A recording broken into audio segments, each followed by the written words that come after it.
শুক্রবারের সবচাইতে গুরুত্বপূর্ণ নফল আমল হলো নবী করিম সাল্লাল্লাহু আলাইহি সাল্লামের প্রতি দুরূদ প্রেরণ করা।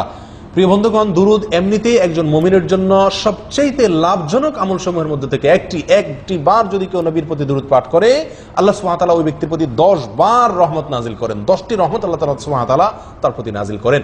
তবে বিশেষভাবে শুক্রবার এটি হলো দুরূদ পাঠ করার, দুরূদ প্রেরণ করার, দুরূদের সবচাইতে মোক্ষম সময় এবং সিজন। নবী সাল্লাল্লাহু আলাইহি সাল্লাম সূরা আবু দাউদের এক হাদিসে জুমার দিনের ফজিলত এবং মর্যাদার কথা বলতে গিয়ে একটা পর্যায়ে এসে বলেছেন, ফাআকসিরু আলাইয়া মিনাস সালাতি ফি।